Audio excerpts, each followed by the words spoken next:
Io devo chiedere scusa un po' a tutti, devo chiedere scusa un po' a tutti perché per me il Cagliari è una squadra che guardo sempre con ottimismo. Quindi nei giorni precedenti alla partita col Torino, da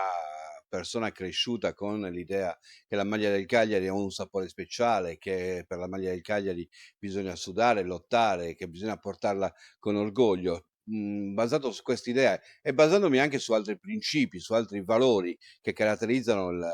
mia vita, il fatto di dovermi impegnare sempre, di affrontare le cose con passione e di pensare che la crescita sia un elemento costante, ecco, pensando a a tutte queste conoscenze che fanno parte di me, ho pensato anche che ci potesse essere a Torino un Cagliari capace di essere gagliardo, di crescere ancora dopo la vittoria con Lecce, di poter dimostrare il suo valore, di entrare in campo con orgoglio e con l'idea di poter diventare ancora più grande, di poter rappresentare meglio la Sardegna. Niente di tutto questo, perché ho utilizzato la mia misura, il mio modo di essere, trasmettendolo a chi invece non ha saputo interpretare in questo modo la partita di Torino. Una squadra che ha vissuto probabilmente l'appagamento della gara precedente e che è entrata in campo con una sufficienza che non ha pagato, perché poi il Torino, giocando la sua partita, è riuscita a vincere solo 2-0. L'unico elemento che salvo è chiaramente Caprile, che ha evitato che la misura della sconfitta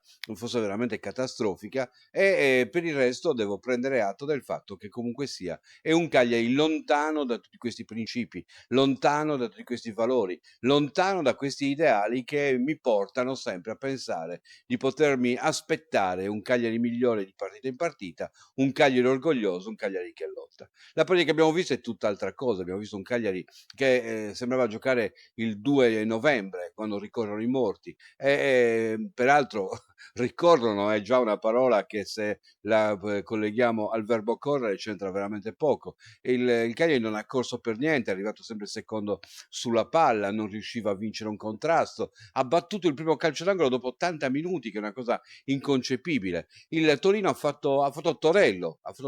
con il Cagliari e ha ottenuto 2 gol dei 5-6 che poteva realizzare. Cosa dire? Non riesco a trovare un solo elemento a cui appigliarmi. Cioè, dovessi entrare nel dettaglio del comportamento di un singolo calciatore, dovrei portare fuori l'anima peggiore dei calciatori, incapaci di uno stop, incapaci di un palleggio, superficiali in ogni scontro, cioè veramente per 60 minuti almeno il peggio in assoluto. Con i cambi qualcosa si è mosso, un pizzico d'orgoglio in più da parte di Pavoletti, ma stiamo parlando veramente di briciole per poter giocare in Serie A, di briciole vere, di briciole che non possono assolutamente cambiare le sorti di una partita. La metto da parte la gara e la utilizzo come freno. In futuro, anche dopo una vittoria come quella contro il Lecce, starò attento a non credere troppo in questi giocatori, a non credere troppo nel colore della maglia, a non credere troppo in quei valori che mi sono costruito da tifoso e che hanno poco a che fare poi con la realtà, una realtà dove probabilmente tutti questi valori, tutto questo entusiasmo, tutta questa passione non esiste nel cuore degli altri, o non esiste nella stessa misura del nostro cuore, di quello dei tifosi del Cagliari, che nel Cagliari vedono qualcosa di più di una semplice partita di calcio. Io mi chiedo, in conclusione, ma partendo dal presupposto che quando giochi al calcio ti devi divertire, si sarà divertito il Cagliari a perdere 2-0 così a Torino?